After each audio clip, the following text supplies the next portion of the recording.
嗨，你看到我这个年龄要边抗皱还要边抗痘啊，满脸贴的痘痘贴，真的是尴尬。你猜我在哪儿？我在候机室。咱偶尔也是可以装装有钱人，坐坐大飞机的。朋友们，本期视频的录制纯属一时兴起，且由于我素质太高，不想在公共场合大声说话，所以只能贴近镜头和你说悄悄话。如果我说大的头颅导致您观感不佳，烦请自行消化。接下来呢，我们要出访亚洲的某个小国家，坐晚班飞机，第二天早上睡一觉就到芝加哥了，可以在芝加哥玩一天。趁着现在在等飞机，跟广大车友分享一下我们这几次去黄石大提顿住的营地吧。因为我，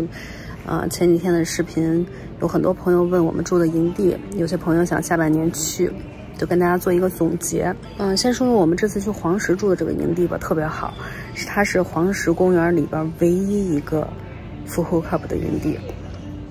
叫 Fishing Bridge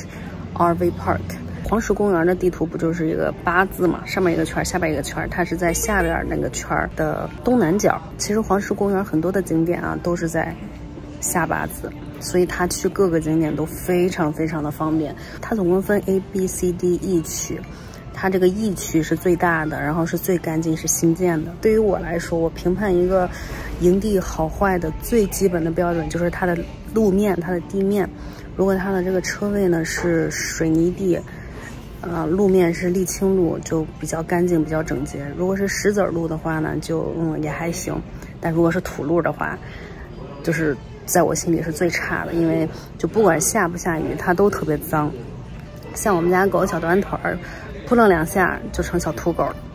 但是这个 Fishing Bridge 这个 Loop E 就新建的这个区，就全部都是水泥地和沥青路，就显得特别的干净整洁，而且它的车位特别的大。up to 75 feet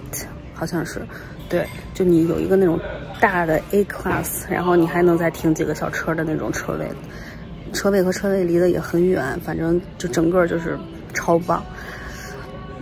但是它的 A、B、C、D loop 它就是老区嘛，但是都是在一块儿哈，它的路就是石子路，但是也不错，它就是只不过比较拥挤，车位也比较小而已。它不管是哪一个 loop， 它的价格都是一样的，都是99块钱，89到99吧，就是它可能周末稍微贵个10块钱，然后周一到周五、周一到周四可能就是89块钱。我这是个价格真的是良心价格，然后还有景色，我就觉得真的是之前为什么不在这儿住。唯一的缺点啊，就是没有网，没有网络，也没有 WiFi。毕竟是在国家公园里边嘛，它没有网络是很正常，没有信号是很正常的。如果您有 Starlink 的话，那这就不是问题。那我没有 Starlink， 因为我不需要，因为没有人找我。再说我们之前来黄石住的营地吧，是住在西黄石，就是西门外边的 KOA 营地。那西门外边呢有2个 KOA， 它2个挨着。中间就隔了可能1个麦吧。我们当时住的那个营地是叫 KOA Mountain Side， 就稍微有点景色的。当时哈，我们因为刚买房车，没住过几个营地，就觉得那条件还挺好的，因为风景还是挺美的。但是这次呢，我又去看了看，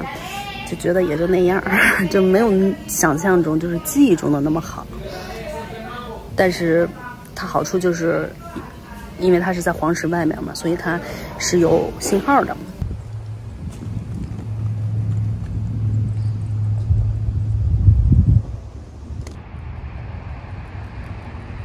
另外一个 KOA 呢，就是 KOA Holiday， 就是条件就没有那么的好，就车位也比较拥挤，也是石子路啊什么的，就是普通的营地。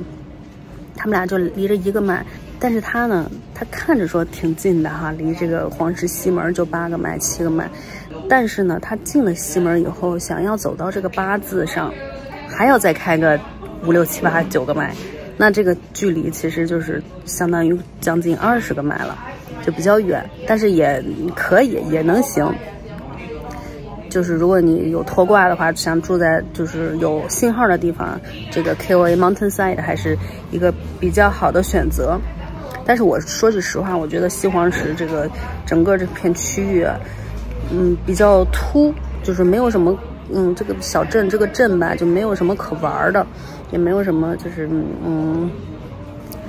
人情味儿。这两个 KOA 呢 ，Mountainside 比这个它旁边这个 KOA Holiday 呢要稍微高一个档次，价格竟然是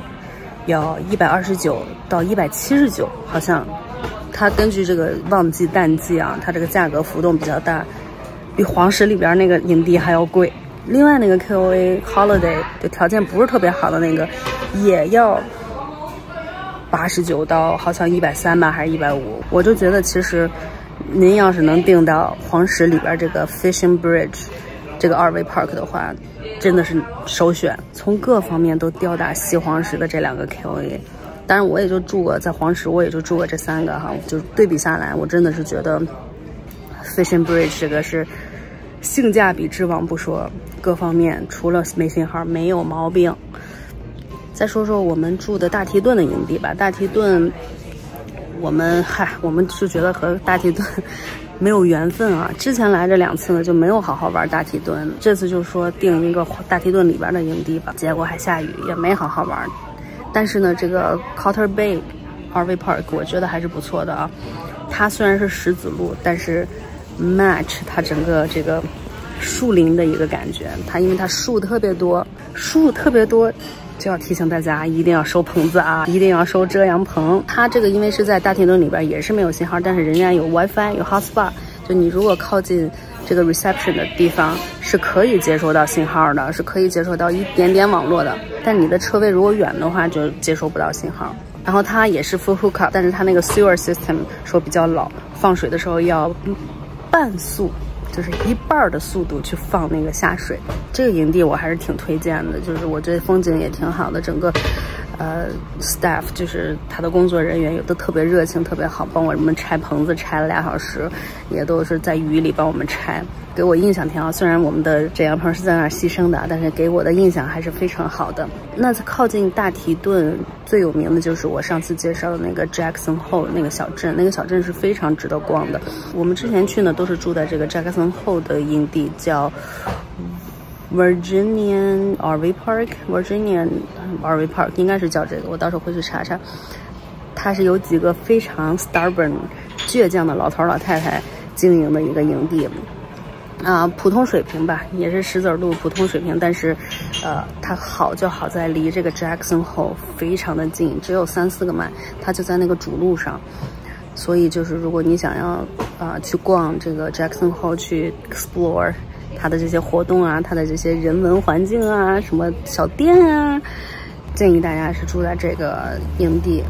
那就分享到这儿吧，就我能想到的也就这几个了。希望大家去黄石去大提顿好好玩，嘿嘿嘿，有什么问题可以问我，哈哈哈哈，嘿。